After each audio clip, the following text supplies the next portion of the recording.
जब कुछ नहीं हुआ तो अर्जुन ने गहरी सांस लेते हुए कहा, यहाँ से कुछ दूर एक गांव दिख रहा है। हमें आज रात वहीं रुकना पड़ेगा। जिस पर अदिति ने हैरानी से कहा, गांव? तुम और गांव? मुझे तो यकीन ही नहीं हो रहा है तुम जैसे बड़े लोग अब खेतों में रहोगे। जिस पर ड्राइवर का माथा पसीना पसीना हो रहा था। आखिर उनकी लेडी बॉस उनके बॉस को इतना गुस्सा क्यों दिला रही थी? वहीं अर्जुन ने उसकी बात को नजरअंदाज किया और गाड़ी लॉक करके गांव की ओर चल पड़ा। वहीं यह देखकर अदिति भी पीछा करते हुए बड़बड़ाई, कमाल है, कोई कहेगा नहीं कि ये अर्जुन मल्होत्रा है। कोई इतने गुस्से में मेरी बात सुनने की फुर्सत नहीं है। यह अर्जुन ने आगे चल करते हुए ड्राइवर से कहा, यहाँ पर पता करो इस गांव का वो क्या बोलते हैं। जिस पर पीछे से अदिति एकदम से बोली, अरे सरपंच, मिस्टर अर्जुन, सरपंच बोलते हैं। उसकी यह बात सुनकर अर्जुन ने उसे गुस्से के साथ देखा। अर्जुन ने उसकी ओर पलटकर देखा और गहरी सांस ले देखा। धन्यवाद मिस्टर वर्ड्स और विजडम। अब आप चुप रहेंगी या और कुछ और भी ज्ञान देना बाकी रह गया है? अदिति मुस्कुराई और बैंक में कहा, ज्ञान की तो कोई बात नहीं मिस्टर अर्जुन। तुम चाहो तो पूरा गांव मुझसे मुफ्त में ले सकता है। मैं तो कोई टैक्स भी नहीं लेती। जिस पर ड्राइवर ने माहौल को थोड़ा सामान्य बनाने की कोशिश करते हुए कहा, साहब मैं सर जाकर सरपंच जी से बात करता हूँ। हो सकता है वो कोई हमारी मदद कर सके। अर्जुन ने सिर हिलाया और ड्राइवर को इशारा किया कि वह जल्दी करे। अदिति भी मुस्कुराते हुए अर्जुन के पास चल रही थी। रास्ते में दोनों खेतों के बीच बनी कच्ची सड़क पर चलते हुए गए। चारों ओर खामोशी थी, लेकिन आसमान पर सितारों की चमक अदिति का ध्यान अपनी ओर खींच रही थी। उसने आसमान की ओर इशारा करते हुए कहा, देखो यहाँ तो सितारे भी साफ दिखाई दे रहे हैं। शहर की भागदौड़ में ये नज़ारा कहाँ मिलता है। वहीं अर्जुन का ध्यान आसमान पर कम इधर उधर से आती आवाजों पर ज्यादा था। जिस पर अर्जुन ने बिना रुके जवाब दिया, हाँ। और साथ में ये सन्नाटा भी लगता है किसी हॉरर फिल्म के सीन में आ गए हैं। जिस पर अति ने उसकी बात पर हंसते हुए कहा, अगर तुम यहाँ डर गए तो सोचो गांव वाले तुम्हें क्या समझेंगे। एक बड़ा बिजनेसमैन लेकिन गांव की चिड़िया से भी डरता है। क्योंकि आप जो आवाज़ें सुन रहे हैं ना, वह उन्हीं की ही है, ना कि भूतों की। वैसे तुम भूत से डरते हो क्या? जिस पर अर्जुन ने गुस्से को दबाते हुए कहा, तुम्हारे सपनों में मेरी सहनशीलता की परीक्षा मत लो। पहले ही गाड़ी खराब हो गई और ऊपर से तुम्हारी ये बकवास सो मेरा दिमाग खराब कर रहा है। जिस पर अति दांत निकाल रही थी। वहीं अर्जुन अपने डर को दबा रहा था। कुछ देर चलने के बाद वे गांव के करीब पहुंचे। ड्राइवर पहले से ही वहां के सरपंच के घर तक पहुंच गया था और दरवाजे पे खड़ा सरपंच से बातें कर रहा था। जैसे ही अर्जुन और अदिति वहां पर पहुंचे, सरपंच ने मुस्कुराते हुए दोनों का स्वागत किया। नमस्कार, आप लोग शहर से आए हैं। ये जगह थोड़ी सुनसान है, लेकिन चिंता मत कीजिए, हमारे गांव में आप सुरक्षित हैं। जिस पर अर्जुन ने हल्की मुस्कान के साथ जवाब दिया, धन्यवाद सरपंच जी।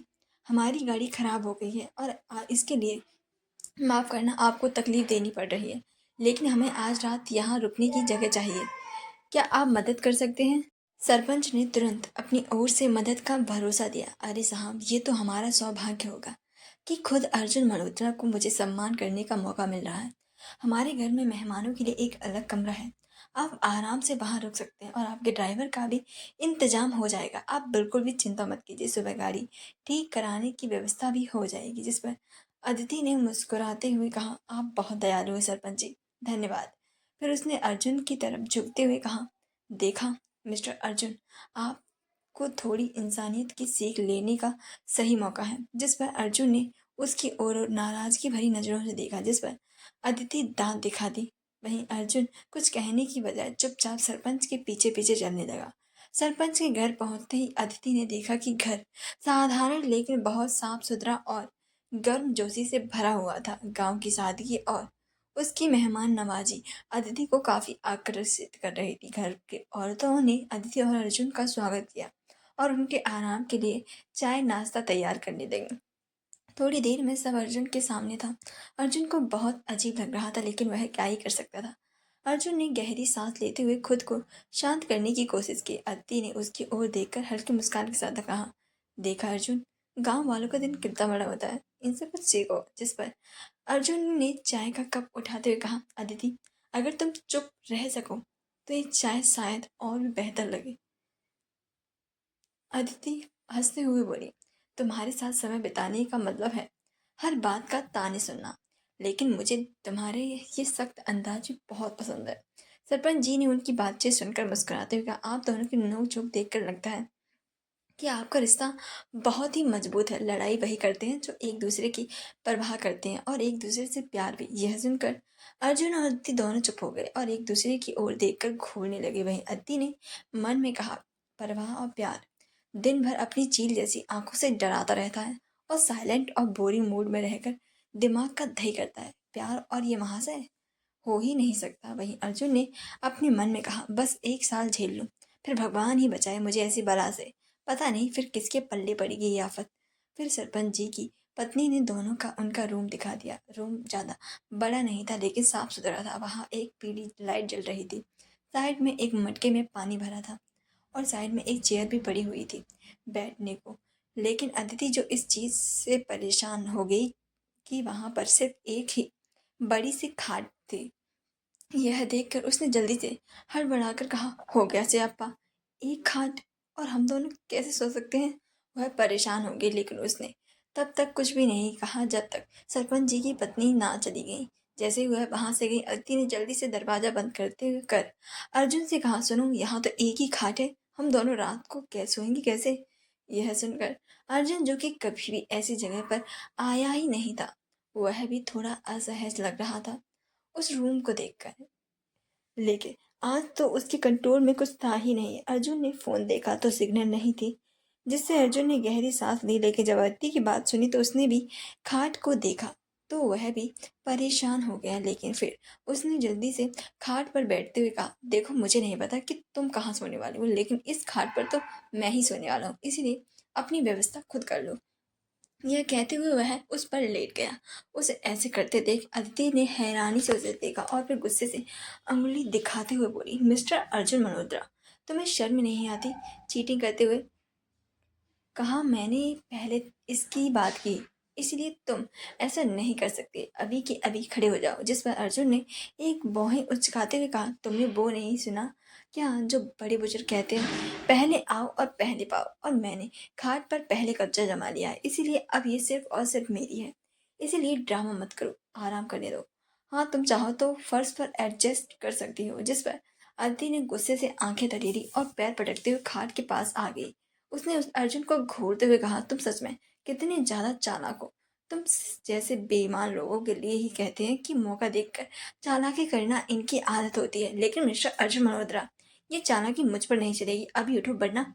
जिस पर अर्जुन ने उसकी धमकी को नजरअंदाज करते हुए खाट पर हाथ फैलाकर और भी आराम से लेटते हुए कहा, वरना क्या। हाँ, बोलो, क्या तुम क्या कर लोगी। खाट उठाकर फेंक दोगी या मुझे खाट समेत बाहर निकाल दोगी। जिस पर अद्दी ने गुस्से से उसे घूर कर देखा और फिर गुस्से से अपनी चप्पल उठाई और खाट के पास खड़े होकर बोली, अब तुम उठ रहे हो या मैं तुम्हें इस चप्पल का भी स्वाद चखाऊं। तुम मुझे अच्छी तरीके से जानते नहीं हो मिस्टर अर्जुन मल्होत्रा। अगर अभी उठे नहीं तो ये चप्पल तुम पर पड़ेगी। जिस पर अर्जुन ने हैरानी से उसे देखते हुए कहा, तुम पागल हो क्या। जानती हो ना मैं कौन हूँ। जिस पर अदिति ने गुस्से से कहा, होंगे आप द अर्जुन मल्होत्रा, शहर के सबसे बड़े बिजनेसमैन, लेकिन अभी तो आपके कंट्रोल में कुछ भी नहीं है। इस वक्त आप सिर्फ एक घमंडी इंसान है जो खाट के लिए मुझसे लड़ रहे हैं। और अगर आप अभी नहीं उठे तो आपके इस द अर्जुन मल्होत्रा वाले घमंड को चप्पल से बाहर निकाल दूंगी। इसीलिए अभी फूटो यहाँ से। जिस पर अर्जुन ने चप्पल की ओर देखते हुए थोड़ा पीछे हटते हुए कहा, तुम सच में पागल हो क्या। दिमाग नाम की चीज नहीं है क्या तुम्हारे अंदर। चुपचाप से दूर रहो वरना। जिस पर अदिति ने आंखें तरेरते हुए कहा, वरना क्या। हाँ, क्या करेंगे आप। जिस पर अर्जुन ने बिल्कुल शांति से लेटते हुए कहा, वरना मैं चिल्लाऊंगा और सोचो जब बाहर सभी ये सुनेंगे कि तुमने अपने मासूम पति को चप्पल से मारा है, तो सब क्या सोचेंगे कि कैसी हिटलर बीवी मिली है बेचारे को, जो पति को मारने में भी शर्माती नहीं। हे राम, आजकल की लड़कियां को पता है कोई पति की इज्जत करनी भी नहीं आती। कैसा जमाना आ गया है। फिर तुम्हें नसीहतें देंगे और मेरे लिए सहानुभूति जताएंगे तो सोच लो फायदा इसमें किसका है। जिस पर अति गुस्से से बिफरते हुए बोली, मासूम और तुम, ये सब तुम्हारे लिए बना नहीं है मिस्टर अर्जुन मल्होत्रा। शकल से रोबोट लगते हो। और सुनो, अगर मैंने चिल्लाना शुरू किया तो तुम्हारे मासूम होने की पोल सबसे पहले मैं खोलूंगी, इसलिए चुपचाप से बात मानो और उठ जाओ। जिस पर अर्जुन ने मुस्कुरा कर कहा, ओके चिल्लाओ, मैं भी देखता हूँ कितना तेज चिल्ला सकती हूँ, लेकिन ये खाट तो मैं किसी भी हालत में नहीं छोड़ने वाला। तुम चाहो तो जमीन पर बिस्तर बिछा लो। जिस पर अदिति ने उसे गुस्से से घूरने लगी और गुस्से से बोली, तुम ना। फिर अदिति ने खाट को जोर से पकड़कर हिलाते हुए कहा, अर्जुन मल्होत्रा, अगर तुमने अभी खाट नहीं छोड़ी तो मैं इसे खींच कर तुम्हें नीचे गिरा दूंगी, और तुम्हें पता है मैं ऐसा कर सकती हूँ, इसीलिए मुझे गुस्सा मत दिलाओ। यह सुनकर अर्जुन ने भी गुस्से के साथ कहा, बिल्कुल भी नहीं, मैं नहीं हटने वाला। जिस पर अदिति ने खाट का एक कोना पकड़कर उसे हिला दिया और गुस्से से कहा, तुम जैसे घमंडी लोग सिर्फ बड़े बड़े ऑफिस में ही अच्छे लगते हो, गांव की इस खाट पर तुम्हारी कोई जगह नहीं है, इसीलिए उठ जाओ वरना अच्छा नहीं होगा।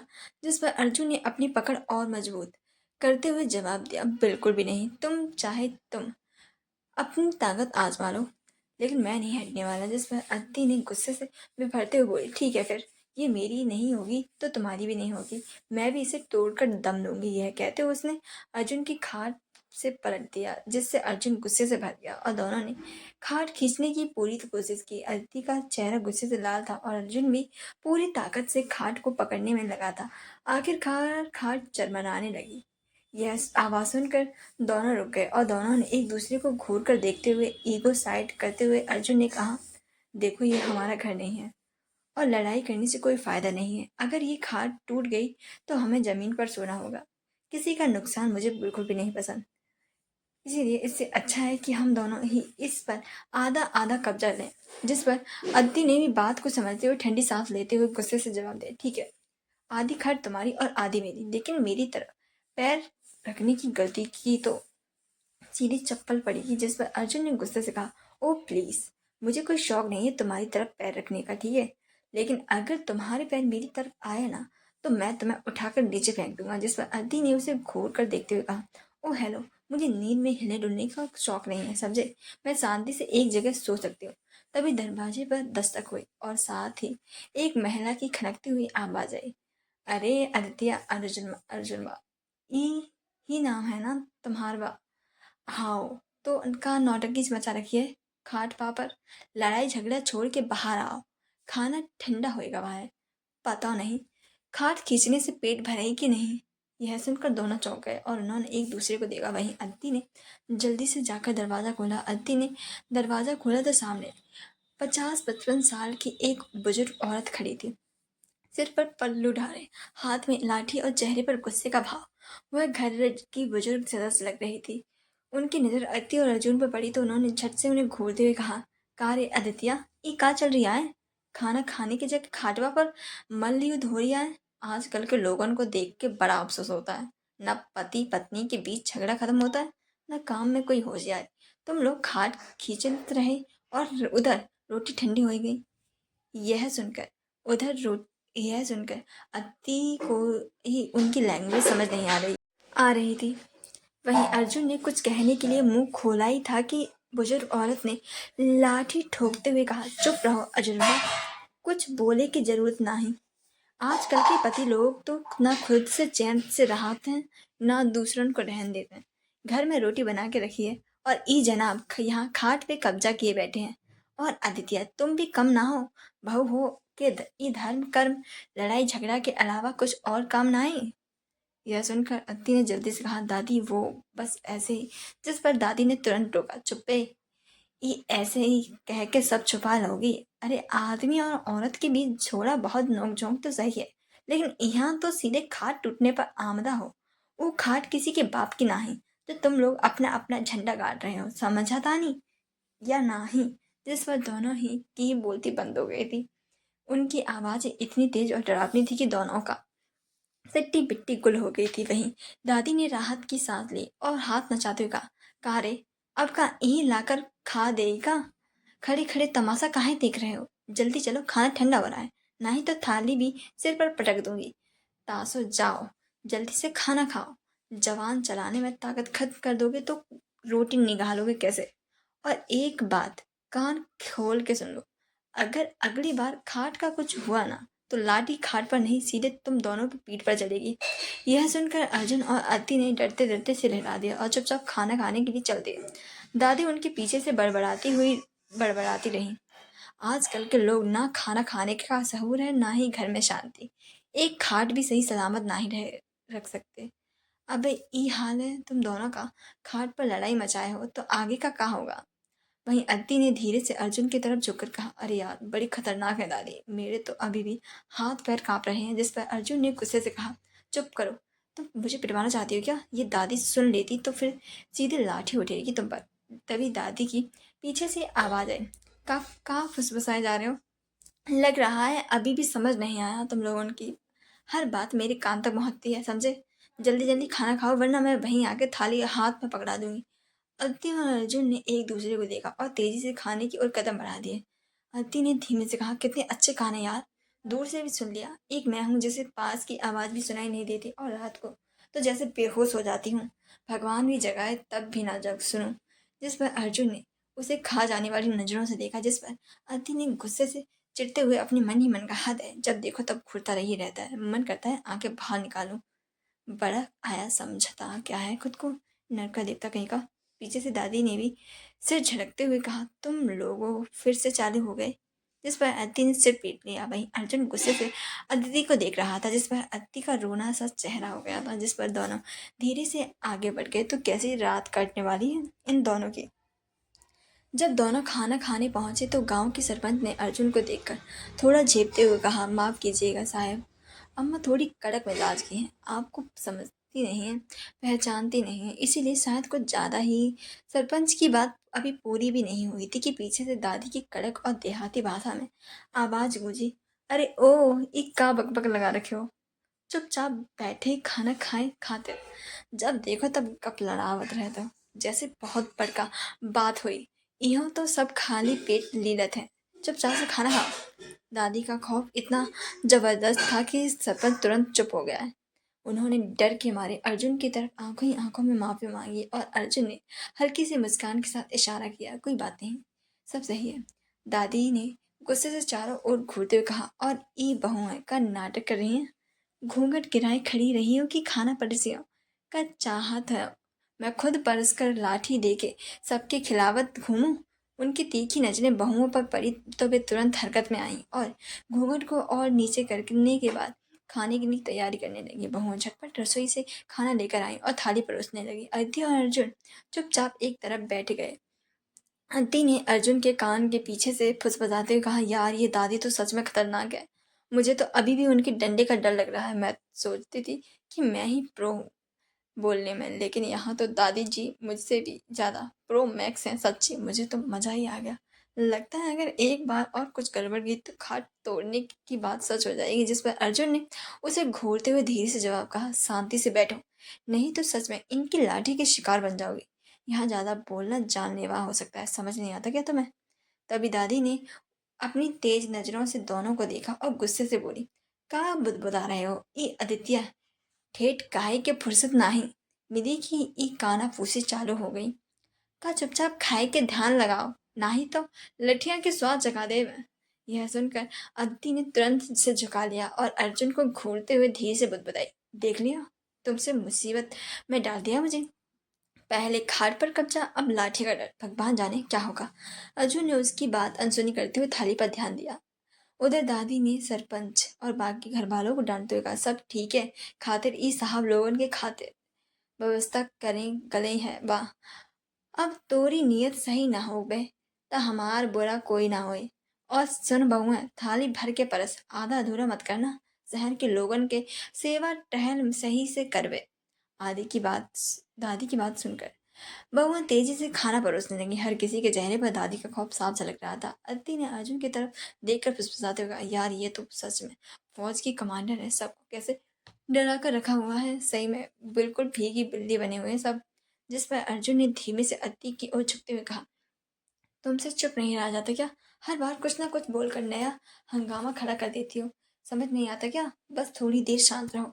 अदिति ने गुस्से से उसे देखा और मुंह बनाते हुए धीरे से बुदबुदाई, हाँ हाँ सब मेरी ही गलती है, जैसे तुम तो जैसे दूध के धुले हो ना, अर्जुन ने फिर से उसे घूरा, लेकिन इससे पहले कि दोनों की फुसफुसाहट लंबी होती, दादी की कड़क आवाज गूंजी।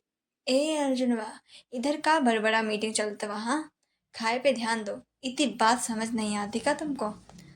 जिस पर अति अर्जुन ने तुरंत से झुका लिया और दादी की ओर देखते हुए कहा, जी दादी खा रहे हैं। जिस पर दादी ने घूरते हुए, खा रहे हैं? लगता है कौतारो कान वा के सफाई करवा के पड़ी। खा नहीं रहे हैं, खाली गड़ लड़ावत हो गप लड़ावत हो। जल्दी खाना खाओ करो, नहीं तो खाना भी जाएगा और खाट भी। जिस पर अदिति ने अर्जुन को देखते हुए धीरे से मुस्कुराया, देख लिया, अब तुम भी फंस गए। हमेशा मुझे ही क्यों सुनाते रहते हो? जिस पर अर्जुन ने गुस्से से कहा, तुम्हारे चक्कर में मैं फंसा हूँ, वरना ये सब झेलना ही नहीं पड़ता। इसीलिए अब कुछ कहा तो तभी अभी दोनों कुछ और कहते कि दादी ने फिर से अपनी लाठी चटकाते हुए कहा, बहुत बात हो गई, अब थाली पर ध्यान लगाओ। अगर एक और बार फुसफुसाहट की आवाज सुनाई दी तो दोनों को ऊपर खाना रख के रसोई में बंद कर दूंगी। दादी की बात सुनकर अति और अर्जुन दोनों चुपचाप खाना पर लग गए। दादी का रौब नजरों से बचने के लिए दोनों ने एक दूसरे से नजरें मिलाने से भी परहेज किया। वहीं खाने के दौरान हर किसी ने दादी की नजरों से बचने की पूरी कोशिश की, लेकिन उनके खौफ का असर ऐसा था कि हर कोई थाली पर झुका हुआ चुपचाप खाता रहा। अर्जुन और अदिति भी चुपचाप दादी के आदेश का पालन करने लगे, लेकिन दादी की नजरें अर्जुन पर टिक गई। वो मन ही मन सोचने लगी, क्या मस्त मुसीबत पल्ले पड़ी है। दिन भर इस खड़ूस से झगड़ती रही और यहाँ देखो, इनका मुंह तो जैसे सिल गया हो। बड़े बनते हैं, अब दादी के सामने चू तक नहीं कर पा सकते। हाय, काश ऐसे ही यहाँ कुछ टाइम्स रहे। सही में कसम से भीगी बिल्ली अर्जुन मल्होत्रा कितना मस्त लग रहा है। अदिति की इस चुप्पी हंसी और विचारों के बीच दादी ने अदिति की तरफ घूरते हुए कहा, ए अदितिया, का सोचत बाड़ू? ऐसे मुंह चुराए के खाना खा रहोली की सपना देख रहे? बड़ा मजा आ रहा वहाँ। चाय लाठी लाऊं? अदिति चौंकते हुए फटाफट अपनी थाली की तरफ देखने लगी और जल्दी जल्दी खाने लगी। उसने झेपते हुए कहा, ना ना ना दादी, खा रही हूँ। दादी ने तिरछी नजरों से उसे देखते हुए कहा, खा रहोली? खाए इत्ते मजाकिया मुंह बनावत रहेली। ई खटिया के चक्कर में कल रात लड़ाई करत रहेली और अब यहाँ दिमाग में खिचड़ी पकावत बाड़ी। जल्दी खाना खत्म कर, नहीं तो लाज राखे लायक बात न बची। अर्जुन जो चुपचाप खा रहा था, दादी की इस बात पर हंसी नहीं रोक पाया। अदिति ने उसे घूर कर देखा और धीरे से कहा, हंसो मत, तुम्हारी वजह से हो रहा है, फंसी हूं मैं। अर्जुन ने मुस्कुराते हुए जवाब कहा, अब क्या करूं? दादी के सामने मैं भी नहीं कुछ कर सकता, तुम्हें संभालो। दादी ने दोनों फुसफुसाहट सुनी तो गुस्से से दहाड़ते कहा, अरे ई दोनों के मुंह बंद कराई के पड़ी का? खाना खा राहुल बाड़ू की चाराहों पर बात कर बाड़ू। अगर बात करे का शौक बा तो बाहर जाके लड़ाई करो, लेकिन खाए के समय एकदम चुप। दोनों ने तुरंत सिर झुका दिया और बैठ गए। उसके बगल में बैठे सरपंच दादी नजरों से बचने के लिए अपनी थाली में खाए हुए थे। पूरे कमरे में बस चम्मचों की खनक और दादी की कड़ी नजरों का साया था। दोनों ने चुपचाप खाना खाया और फिर धीरे धीरे अपने कमरे की तरफ बढ़ने लगे। जैसे ही दरवाजे की तरफ पहुंचे कि दादी की तेज आवाज ने उन्हें वहीं रोक दिया। दादी ने गुस्से से बोली, सुनो रे, अगर अब फिर से ई खाटवा के पीछे लड़ाई कर पाए गए तो याद रखो, मुझसे बुरा कोई नहीं होगा। सीधा खाट ही उठाकर तो बाहर फेंक देंगी, समझे? अर्जुन और अदिति ने सहमे हुए सिर हिलाया और कदम बढ़ाने लगे, लेकिन दादी ने फिर से ताना मारते हुए कहा, अरे ये तो बड़ी शर्म की बात है, जो पति पत्नी प्यार में पगे रहते हैं वो देखे नहीं कि घर वाले पोता देखने का सुख पावे, और तुम लोगों को देखो, प्यार बहार के बजाय खाट के पीछे हाथापाई करत हो। कोनो लाज शरम है कि नहीं? यह सुनकर अर्जुन और अदिति दोनों एकदम से रुक गए और हैरानी से एक दूसरे को देखने लगे। अदिति के चेहरे पर हल्की सी लाली छा गई। अर्जुन ने खांसते हुए कहा, दादी ऐसी बात करने की जरूरत नहीं थी, हम तो बस। दादी ने लाठी ठोकते हुए कहा, चुप बे, तुम्हारे बहाने मत सुनना चाहत हूँ, समझ गए? अब सीधे कमरे में जाओ, आराम करो, खाटवा तोड़ने का सपना मत देखना। खाट तोड़ना है तो लड़ाई झगड़ा करके मत तोड़ो, समझे? अगर खाट तोड़नी है तो प्यार व्यार में तोड़ो। कोनो रोमांस का नाम नहीं सुना है क्या? सबके सामने तो लड़ते हो, कम से कम रात में तो बुजुर्गन का सपना पूरा करो। अगर अगली बार खाट का कुछ नुकसान हुआ तो ये लड़ाई झगड़ा झंझट की खबर मिली तो समझ लेना, खाट के साथ तुम दोनों की बाहर उठाकर फेंक दूंगी। अब सीधे कमरे में जाओ और लड़ाई नहीं, थोड़ा प्यार का माहौल बनाओ।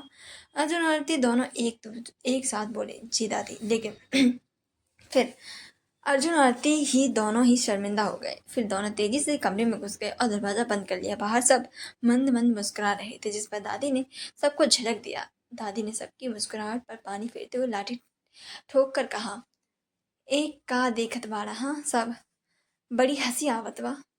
तुम सबको भी समझा दें कि घरवा कोनो नौटंकी मंडली ना है जहाँ हर कोई तमाशा देखे आवे। सब अपन अपन काम में लग जाओ, नहीं तो ई लाठी सबकी पाछा बाई जी है। सबने तुरंत सिर झुका लिया और अपने अपने काम में लग गए, लेकिन दादी की आंखें अब भी किसी बात जैसी हरकतें करने की कोशिश थी। अंदर पहुंचते ही अर्जुन ने अत्ती को घूरते हुए कहा, तुम्हारी वजह से दादी ने ही पोता पोती वाली क्लास भी लगा दी। तुम भी सच में हद करते हो। खाट के पीछे ऐसे जोर से चिल्ला चिल्लाती तो ये सब सही रहता। और सच में कितनी शर्मिंदगी महसूस हो रही, जिस पर अदिति का गुस्सा अभी सातवें आसमान पर पहुंच गया। लेकिन उसने बिल्कुल धीमी आवाज में गुस्से से कहा, देखो ज्यादा बकवास मत करो। इससे सिर्फ मेरी नहीं, तुम्हारी भी पूरी पूरी गलती है। तुम्हारी वजह से कितना सहना पड़ा है मुझे। मैं तो ऐसे ही बर्बाद हो गई हूँ। रोमांस का नाम सुनकर मन कर रहा है शर्म से जमीन में गड़ जाऊं। इसीलिए चुप रहो। सब तुम्हारी खाट पकड़ने की आदत की वजह से हुआ है। अब आराम से सो जाओ, और हाँ, मेरी तरफ पैर मत करना, वरना दादी से भी बुरा हाल करूंगी। जिस पर अर्जुन ने गुस्से से पटक कर कहा, अरे वाह, अब सारी गलती मेरी हो गई। तुम्हारा चिल्लाना तो जैसे दादी के कानों तक पहुंचा ही नहीं। और क्या बकवास कर रही हो, मेरी खाल पकड़ने की आदत है? तुम्हें तो बस हर बात का इल्जाम मुझ पर ही लगाना आता है। अदिति ने आंखें तरेते हुए धीमी लेकिन तंज भरी आवाज में कहा, इल्जाम? अगर तुम खाट खींचने का इतना ही शौक था तो दादी के सामने जाकर बताते क्यों नहीं कि ये सब तुम्हारी वजह से हुआ है। अब मुझे भाषण मत दो, सो जाओ शांति से। अर्जुन ने चिढ़ते हुए पलटकर कहा, तो तुम भी जाओ और दादी को बताओ कि तुम्हारी चीख सुनकर उन्होंने पोता पोती वाली क्लास लगाई। सच में लड़ाई में भी नंबर वन हो और इल्जाम लगाने में भी।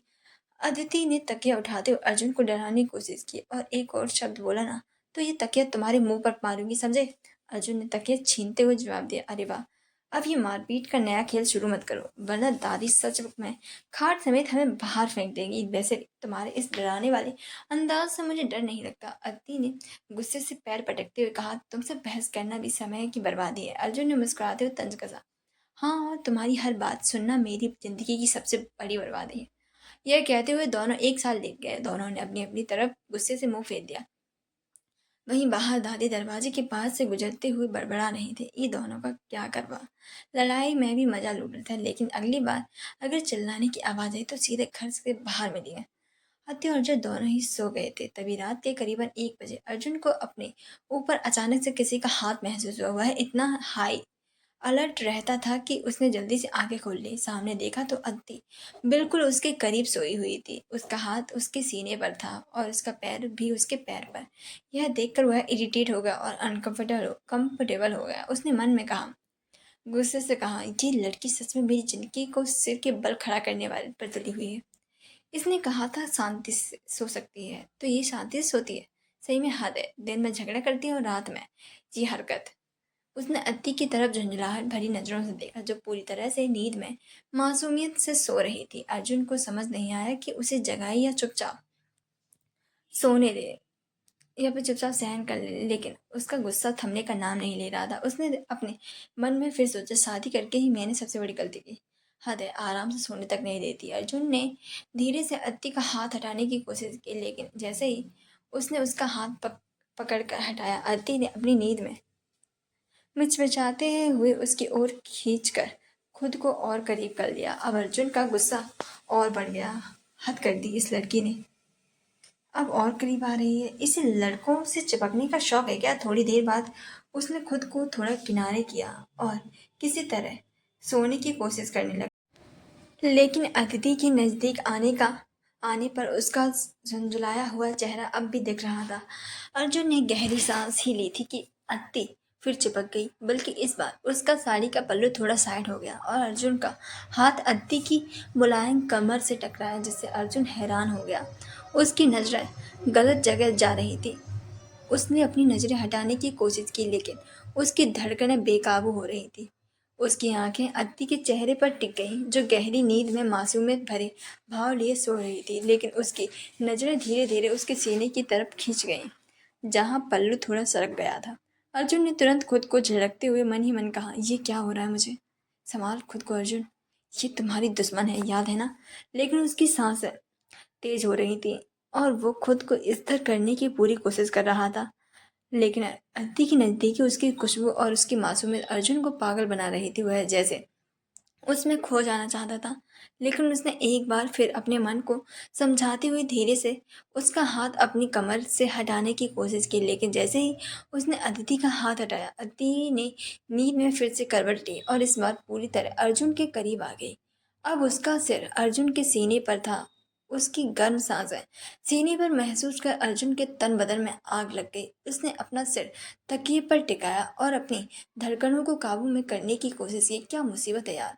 पर लाख कोशिशों के बावजूद वो उसकी नज़दीकी से उपरजित हलचल और ख्यालों से बच नहीं पाया। अर्जुन ने खुद को शांत करने की लाख कोशिश की, लेकिन अद्दी की मौजूदगी ने उसे बेचैन कर दिया था।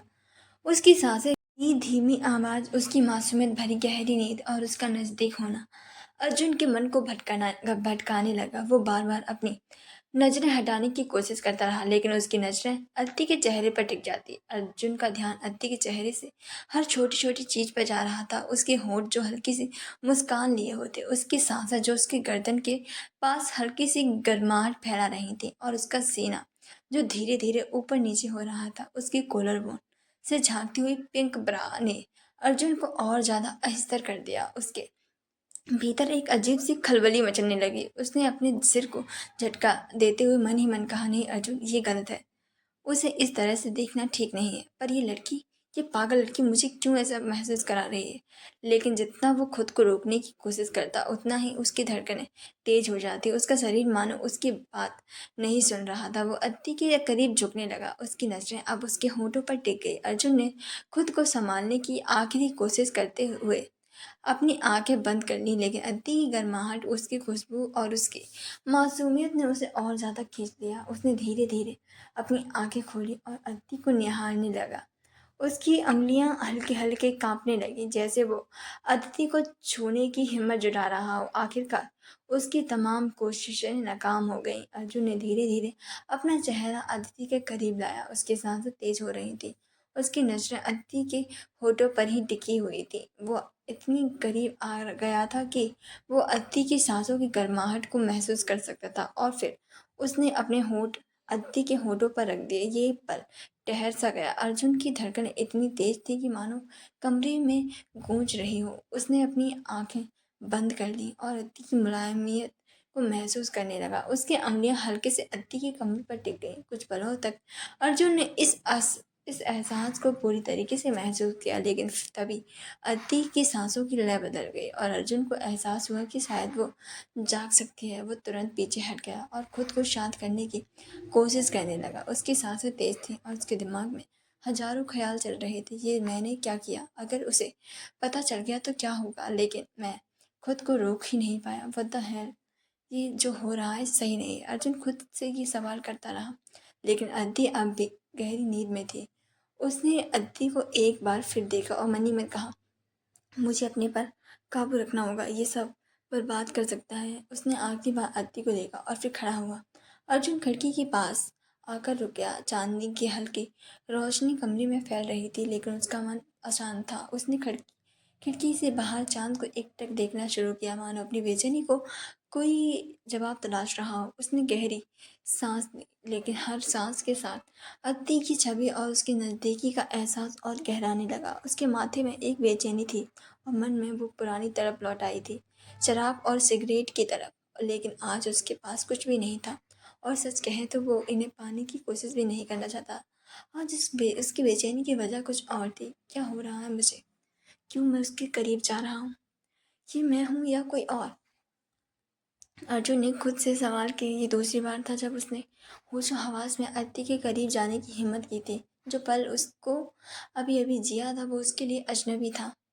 उसके पास अनुभवों की एक लिस्ट थी, लेकिन वैसा एहसास जैसा उसने अदिति के साथ महसूस किया कभी किसी और के साथ नहीं हुआ था। उसका दिल तेजी से धड़क रहा था और हर धड़कन अदिति का नाम पुकार रही थी। मैं अपने ही बनाए रूल्स तोड़ रहा हूँ। मुझे खुद पर गर्व था कि मैं किसी के लिए नहीं झुकता, किसी के कहने पर कुछ नहीं करता। लेकिन ये लड़की अत्ती ये हर बार मेरे रूल्स को तोड़ देती है। इससे दूर रहना चाहता हूँ पर इससे दूर रहना भी नहीं चाहता। ये मुझे कंट्रोल करती है और अच्छी बात ये है कि मुझे बुरा भी नहीं लगता बल्कि मुझे अच्छा लगता है।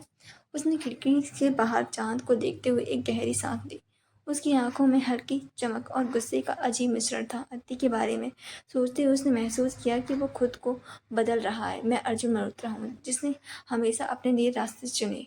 लेकिन ये लड़की मेरी ज़िंदगी में नई आई और उसने सब उलट-पुलट दिया।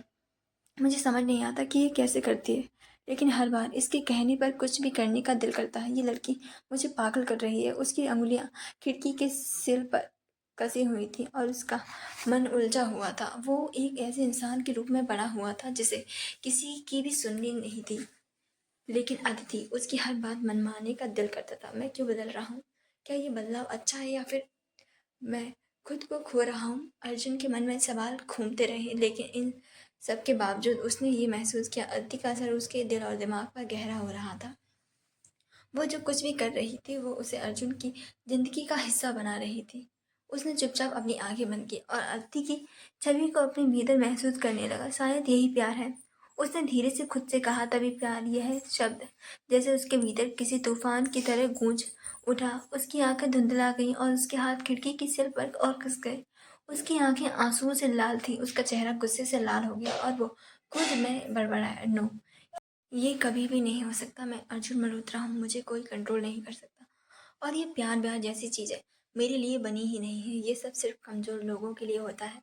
मैं ऐसा नहीं हूँ और ना ही कभी हूँगा। उसके दिल की धड़कनें तेज हो रही थी, लेकिन वह अपने गुस्से और अहंकार की वजह से खुद को समझाने की कोशिश कर रहा था कि ये सब सिर्फ एक धोखा है, एक भ्रम है। ये सब फालतू की बातें हैं। ये प्यार मेरे लिए नहीं है। मैं इससे दूर रहूँगा। और अति वो बस एक दिक्कत है जिसे मुझे संभालना है।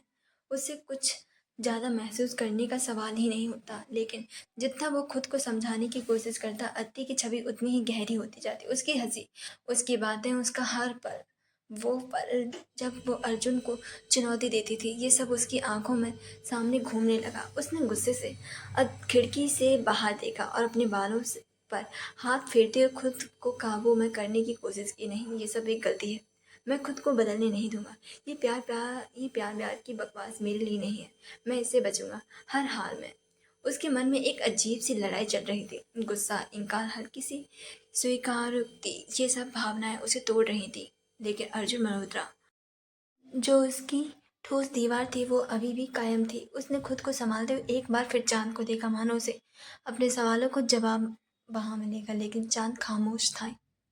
मैं नहीं बदलूंगा। अदिति मेरी जिंदगी में कुछ नहीं बदल सकती, उसने अपने आप में गुस्से से कहा। लेकिन उसके शब्दों में दृढ़ता न होनी चाहिए थी। वह खो चुकी थी। आखिर क्यों भाग रहा है अर्जुन अदिति से? इसका क्या कारण हो सकता है? सुबह का वक्त, किरण सूरज की किरणें कमरे में झांक रही थी। पक्षियों की चहचहाट और खेतों में आती ताज़ी हवा माहौल को सुकून भरा बना रही थी। लेकिन अर्जुन के लिए ये सुबह बाकी दिनों जैसी सामान्य नहीं थी। अर्जुन खिड़की के पास बैठा हुआ था। उसकी आंखों के नीचे हल्के काले घेरे और चेहरे पर थकावट साफ दिख रही थी। रात भर की बेचैनी और उलझनों ने उसे सोने नहीं दिया था। उसके मन में अब भी अद्दी का ख्याल घूम रहा था। पीछे बिस्तर पर अद्दी अब भी सोई हुई थी। उसके बाल बिखरे हुए थे और हल्की सी मुस्कान उसके चेहरे पर तैर रही थी। अर्जुन की नज़र उस पर टिक गई। उसने सोचा, कैसे कोई इतनी शांति से लग सकती है, फिर भी मेरी जिंदगी में इतना तूफान ला सकती है। तभी अद्दी ने हल्की करवट ली और अपनी आंखें खोल दी। उसने आधी नींद में ही अर्जुन को खिड़की के पास बैठे देखा तो उस आंखें मसलते हुए अपनी आवाज़ को थोड़ा खींचते हुए बोली, सुबह सुबह खिड़की पर क्यों बैठे हो? कहीं भूत प्रेत से बातें तो नहीं कर रहे थे ना रात भर? आपसे कोई पटी या नहीं? या आपका खड़ूस चेहरा देखकर डर से खुद ही भाग गई? यह सुनकर अर्जुन ने उसकी ओर देखा और पलट कर जवाब दिया, नहीं, तुम्हारे जैसे भूतनी से बात करने की आदत जो हो गई है तुम, इसलिए कोई और भाव ही नहीं देती। अदिति ने उसके बात सुनकर आंखें तरेरी और गुस्से में कहा, बहुत बोल रहे हो अर्जुन मल्होत्रा, सुबह सुबह झगड़ा मत करो। अच्छा मूड है मेरा, खराब मत करो। जिस पर अर्जुन ने उठते हुए कहा, अच्छा मूड? और तुम्हारा, भगवान जाने तुम्हारे इस मूड का असर दिन भर किस किस पर पड़ेगा। अब उठो और तैयार हो जाओ। जिस पर अतिथि के माथे पर हल्की सी शिकन थी और वह उलझन में दिख रही थी। अदिति ने अर्जुन को कई बार देखने की कोशिश की, उसे कुछ कहना चाह रही थी, लेकिन हर बार उसके होंठ खुले और फिर बंद हो गए। थोड़ी देर बाद उसने साहस जुटाकर अर्जुन को पुकारा, अर्जुन। अर्जुन ने बिना मुड़े जवाब दिया, क्या है, बोलो, लेकिन जल्दी। अदिति ने हल्के झिझकते हुए कहा, क्या वो मुझे कुछ बताना था? अर्जुन ने सिर घुमाकर उसकी ओर देखा और कहा, तो बताओ ना, ऐसी हकलाने की क्या जरूरत है? अब वैसे तो बहुत जुबान चलती है, तो अब भी चलाओ ना। जिस पर अदिति ने गहरी सांस ली और धीरे से कहा, मुझे सपना आया था। अर्जुन ने बिना किसी भाव के जवाब दिया, सपना? कौन सी चुड़ैल तुमसे डरकर भागी थी, बताओ जरा। जिस पर अदिति ने उसे घूरा, फिर अदिति के होठ काटते हुए उसे देखने की कोशिश की और फिर धीरे से बोली, वो सपना ऐसा था कि उसने तुमने इतना कहकर वह फिर से चुप हो गई। अर्जुन को उसके हिचकिचाहट देखकर इरिटेशन होने लगी। उसने गुस्से से कहा, तुम सब साफ साफ बोलोगी कि क्या हुआ है? सुबह सुबह मुझे इरिटेट मत करो। अदिति ने उसकी बात पर मुंह फुला लिया और गुस्से से कहा, अच्छा तो अब मैं इरिटेट कर रही हूँ? मैं तो बस बता रही थी कि सपने में तुमने। अर्जुन ने झुंझुलाते हुए पूछा, मैंने क्या किया? अदिति ने मजाकिया अंदाज में आंखें तरेरी और फिर हल्की सी मुस्कान दबाते हुए बोली, तुमने मुझे किस किया और मेरा फायदा उठाया? अर्जुन, जो अब तक बड़े आराम से खड़ा था, यह सुनते ही चौंक गया। उसकी आंखें फैल गईं और वह घबराहट से खांसने लगा। उसका चेहरा अचानक शर्म और हैरानी से लाल हो गया। यह देख अदिति तुरंत पास आई और अपनी हंसी छुपाते हुए अपनी पीठ से उसकी पीठ को सहलाने लगी। उसने बेहद मासूमियत से कहा, अरे क्या हुआ, इतनी तेज क्यों खांस रहे हो? सच सुनकर सॉरी बोलने के बजाय मरने का नाटक क्यों कर रहे हो? अर्जुन ने खांसते खांसते उसकी ओर देखा, फिर अपनी आवाज संभालते हुए गुस्से से बोला, अदिति ये क्या बकवास कर रही हो तुम? ऐसा कुछ नहीं हुआ, समझी? तुम्हारा सपना था, बस सपना। और सपने को मत सोच, सच मत मानो, ठीक है? क्योंकि तुम्हारा फायदा मैं तो कतई नहीं उठाने वाला। यह सुनकर अदिति ने मुंह बनाकर कहा, हाँ सपना तो था, पर तुम्हारे चेहरे के एक्सप्रेशन देखकर लग रहा है कि तुमने सच में किया है। इतना घबराने की क्या बात है? कहीं ये सच तो नहीं? उसने गुस्से से घूरा, जिस पर अर्जुन ने गुस्से और शर्म से भरकर कहा, अदिति चुप हो जाओ। एक तो पूरी रात सोने नहीं दिया, अब ये बकवास कर रही हो। जिस पर अदिति ने हैरानी से उसके और देखा और तुरंत बोली, मैंने? हैं? मैंने क्या कर दिया जो तुम्हें सोने नहीं दिया? मैं तो आराम से सो रही थी। अर्जुन ने उसे गुस्से से घूरा और जवाब दिया, अरे हाँ, तुम तो ऐसे सो रही थी जैसे तुम्हारा पूरा बिस्तर सिर्फ तुम्हारा ही है। लेकिन सोने का तरीका देखो, कभी हाथ मेरे सीने पर, कभी पैर मुझ पर, और अब सुबह उठकर उल्टे मुझ पर ही इल्जाम लगा रही हो। अदिति ने नकली मासूमियत के साथ आंखें बड़ी करते हुए कहा, ओह, तो तुम्हें रात में दिक्कत हो रही थी? इतनी बड़ी बात थी तो रात को ही क्यों नहीं बताया, कहा? जिस पर अर्जुन ने गुस्से से कहा, हाँ हाँ, मेरी गलती है महारानी, अब चुप हो जाओ, मुझे चैन से जीने दो, वरना। जिस पर अदिति ने उसकी बात काटते हुए कहा, वरना क्या? क्या करोगी आप? जिस पर अर्जुन ने अपनी भौहें चढ़ाई और गुस्से से कहा, वरना मैं तुम्हें सच में किस कर लूंगा। इसीलिए सुबह सुबह मुझे परेशान मत करो और कोई काम करो, और ये जो तुम्हारे मन में पागलपन का कीड़ा है ना, इसे मारो। वहीं यह सुनकर अदिति हैरानी से देख रही थी।